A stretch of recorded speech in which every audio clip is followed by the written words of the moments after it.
Hello guys, dito na naman ako ngayon sa West Fairview Elementary School para mag-attend ng parents orientation. Kasi bago magpasukan ng mga bata, magkakaroon muna ng orientation ng mga parents. At ngayon guys, narito na ako sa loob ng paaralan ng West Fairview Elementary School. Tutunguhin ko na po ang kung saan naroon ng cover court na pagdadausan ng parents orientation. Ayun guys, malapit na ako sa cover court. Ayan, narating ko rin ang cover court guys. Nandito na po ako at nakaset up na po ang pagdadausan ng parents orientation at naroon na yung mga teacher sa table. Ayan na guys. At guys, bago magsimula ang programa, inaayos muna ng mga teachers ang mga parating pang mga magulang. Parang pag nasimula ng programa, nasa ayos na ang mga magulang, nakaupo na po lahat. Ayan guys, inaayos na po. Ngayon guys, na-arrange na rin ang upuan ng mga magulang at hinihintay na lang namin na magsisimula ang programa. Hinihintay na lang namin na umpisahan ang programa at medyo mahaba-haba ang tatalakayin sa mga oras na ito guys.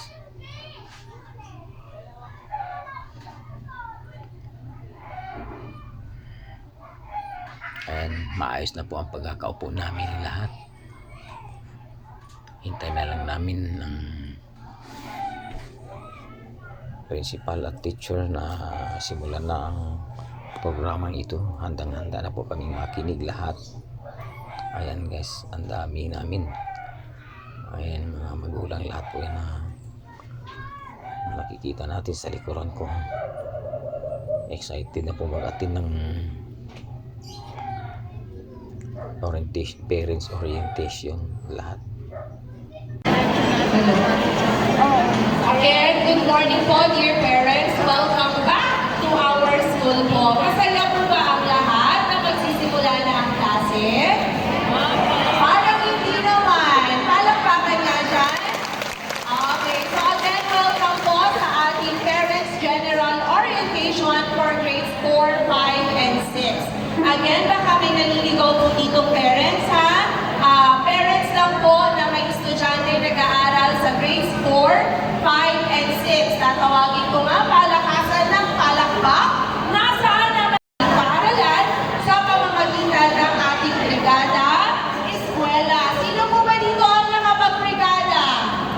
Ayun naman pala. Kaya ang ating paaralan ay handang-handa na sa pasukan natin next week. Ngayon naman po, okay, inaanyayahan ko po ang lahat na magsitayo para sa ating nationalistic song to be led by Ma'am Alma S. Apostol, our Master Teacher 1, followed by our opening prayer to be led by our Master Teacher 1, Ma'am Sheila O. Valenzuela. Remarks, may I call on our Master Teacher 2, Ma'am Lolita L. Chole. Bigyan po natin siya ng isang masigabong.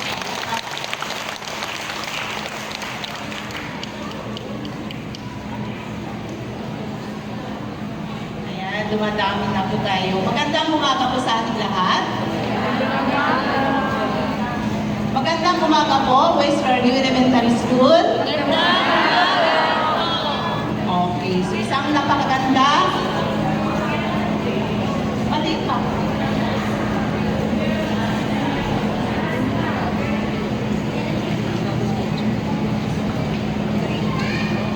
Para kita po ang lahat. Ayan. Sa ating inono ng ating paaralan, Ma'am Rubilina B. Lazaro. Sa ating mga kapwa kumuro, sa pangunguna ng ating Pangulo ng Teachers Club, Sir Rinaldo Racho. Sa ating mga mahal at napakasipag na mga magulang ng West Fairview Elementary School sa pangunguna ni Ma'am Ginang Rodriguez. Bagamat siya po ay nasa seminar, ang kanyang puso naman ay andito pa rin. Sa lahat po ng mga magulang, mga estudyante, magandang umaga po sa ating lahat.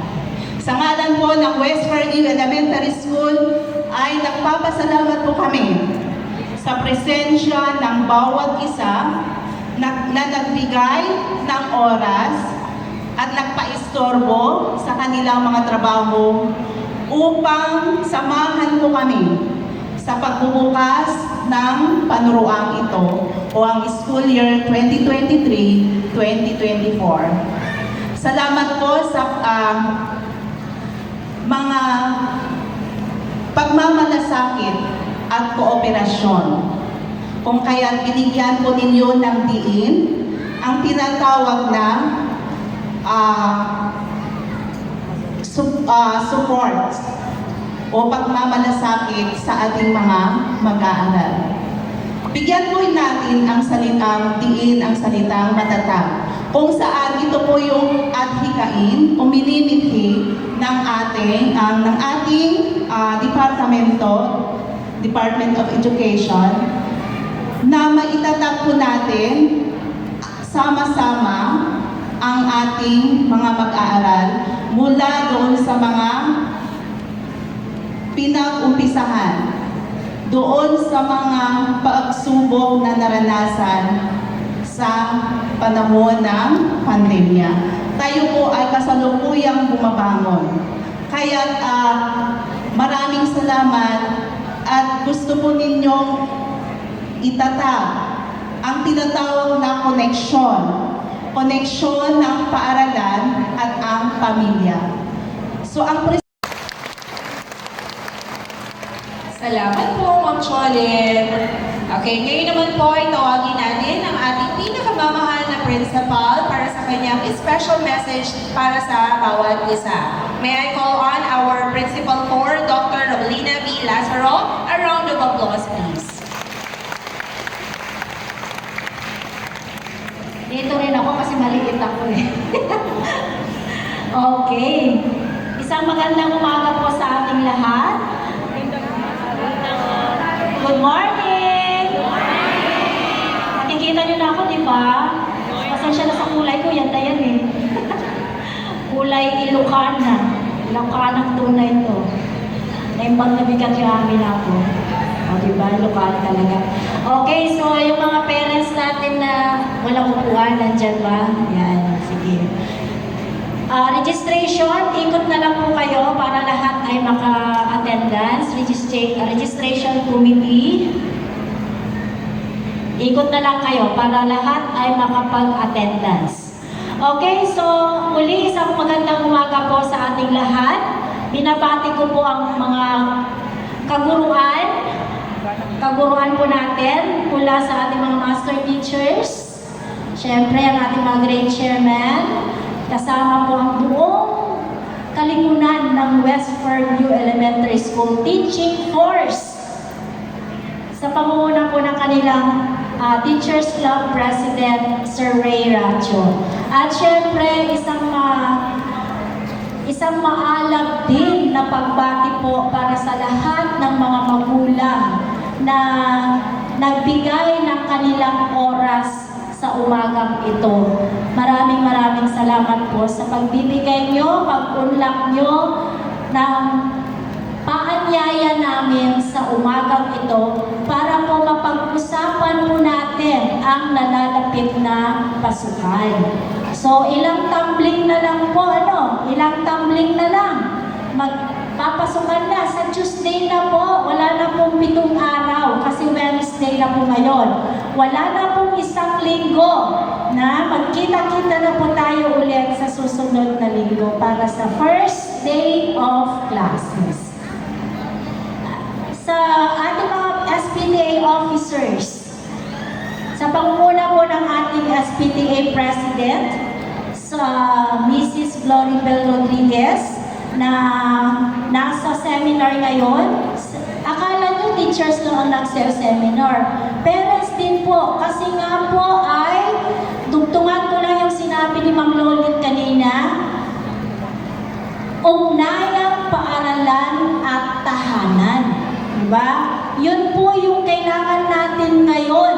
Yun po yung kailangan kailangan natin ngayon yung ugnayan ng tahanan at paaralan. Kaya, kung ano yung mga ginagawa ng mga teachers natin ngayon, pagse-seminar, kinakapacitate din ang mga parents natin o sila din ay sine-seminar para po sa ating mga anak. Diba? Ang dami na pong mga pagbabago ngayon. Super dami na po ngayon. Kasi, alam naman po natin, change is inevitable. Anong ibig sabihin nun? The only thing in this world is change. Tawag dito, change is constant. Wala wala tayong magagawa pag nandyan na yung mga pagbabago. So, saan natin makikita yung mga tayo sa West Fairview Elementary School ang nakakaranas ng mga pagbabago? Minsan o madalas, masaklap agad-agad. Tama ba? Agad-agad. Gusto ka nito baguhin, ganyan yan. Diba? Wala tayo magagawa. Sunod tayo kasi nasa ilalim tayo eh. May dahilan po ang lahat ng mga pagbabago dito. Kaya nga po, ang gusto ko lang po sanang pakiusap sa lahat ng mga magulang po natin, lalong-lalo na po sa grades 4, 5, 6, buksan po natin ang ating kaisipan. Buksan po natin ang ating puso at diwa ng pag-unawa, ng maging flexible kayo, pati guro. Ibig sabihin, anumang klaseng pagbabago yan, kaya natin yan. Diba? Yun po ang gusto kong iparating sa inyo. Huwag po tayong bibitaw anuman pong mga pagbabago na meron sa West Fairview Elementary School. Huwag po tayong susuko. Huwag po tayong hihinto. Huwag po tayong lilipat. Lahat po tayo, samahan niyo po ako. Samahan niyo po ako, please, na harapin po ang mga pagbabagong ito. Huwag niyo po akong iwanan sa ere.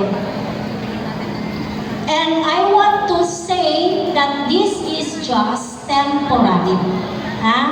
Pansamantala po ito. Hindi po siya pansamantagal. Pansamantala lamang po ang pagbabagong ito. Okay? Hindi po yan magtatagal. Baka isang taon lang. Aayos din po natin ang lahat. Bakit? Isa po tayo sa ating buong Quezon City. Ang West Fairview Elementary School ay isa sa congested school. Nagpapasalamat po ako sa inyo. Grabe pong pasalamat ko po sa inyo. Dahil po, ang West Fairview Elementary School ang pinili nyo at ipinagkatiwala ninyo ang inyong mga anak. Buong saludo po ako sa inyo yan. Dahil simulan sa pulpa, nung dumating ako dito, naniniwala ko na ang West Fairview ang makapagsagot ng quality education sa inyong mga anak. Sila po ang magbibigay ng kasagutan, katuparan, yung quality education na hinihingi ng DepEd sa atin. Kaya thank you po at nandito po kayong lahat. Kaya, change. We have to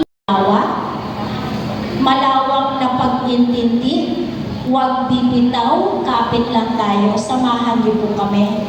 Sa inyo po ako humuhugot ng lakas para harapin po ang mga pagbabago nito. Sa inyo po ako kumukuha ng lakas. Kaya pag nanghina kayo, manghihina din ako. Hindi, joke lang. Kailangan natin. Bakit? Quality education eh. We need. Rest assured kung ano man po ang mga pagbabagong meron tayo ngayon. Rest assured na hindi po maapektuhan ang quality education natin. Hindi po yan mangyayari. Ipapromise ko yan sa inyo. Hindi po yan mangyayari. Ano man po ang meron tayo, same pa din po, bagus, lalo pa yan pag-iipitan kasi nga po ay well-monitored po tayo with the blended learning. Bukas na po ang kaisipan ng gobyerno sa blended learning. So wala na po tayong question doon. May pagbabago sa curriculum, may pagbabago sa teknolohiya. Di ba? Mula doon sa walang telepono, walang bibitaw, walang susuko. Okay po? Lahat ng mga to ginagawa natin para sa bata, para sa bayan. Laban lang. Good morning po sa inyong lahat.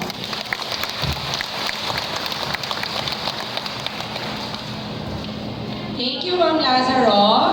Okay, so for now, to discuss the school rules and regulations, may I call on our Teacher 3 guidance teacher, Mr. Hermie O. Tablo. A round of applause, please.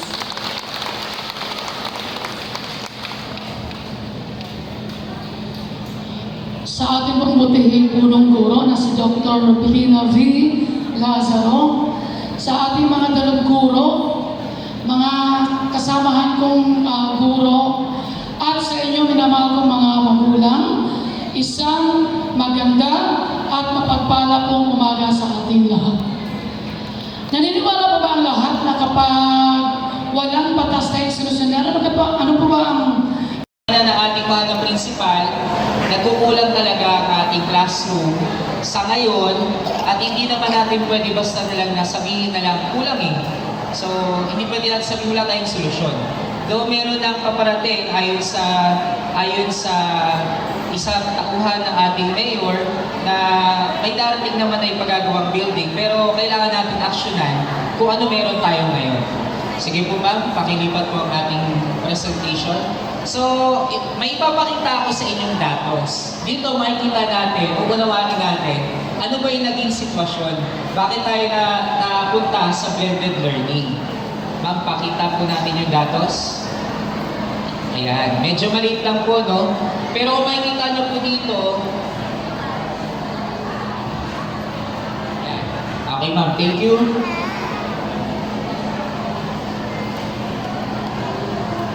Ayaw niya na. Okay lang, sige po. Ayaw niya na. Okay, so mapakita muna po natin sa kinder. Sino po yung mga kinder? Mamaya pa pala sila, no? Mayroong mga anak na kinder. Baka meron dito mga anak na kinder. Yan. Sige po. Ma'am, yan. Sa SPED, before kinder pala po na po. SPED, we have, as of this moment, 23 learners enrolled. And the allotted section for them is 2 sections. They are sharing in 1 classroom. Alam niyo naman po kung saan yung ating SPED room, no? Tama po ba? Ang SPED room po natin, yung nasa pinakaunang room doon po sa building na to. Okay? So, ayan po. So, average class size is 11. Pero, according sa ating mga SPED teachers, dahil they are SPED, learners with special needs, nakakategorize pa sana. Nasa baba nung DepEd building na yan. Yung isang room, pinaghatian pa ng clinic.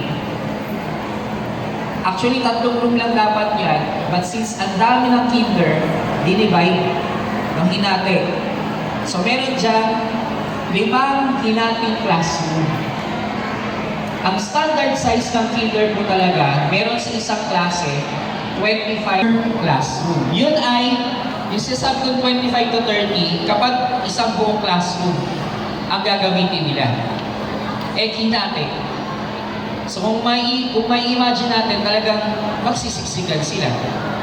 No? Pero with that, ang classroom requirement, 10 buong classroom. Hindi siya hinati. Yun yung kailangan. But as of this present, meron na tayong 2.5 classrooms na para sa kanila. But since yun, yung problem regarding sa shortage ng classroom. Pagdating sa grade 1, sino po rito yung may mga anak ng grade 1? Taas ang kamay. Alam niyo po room na nila ngayon?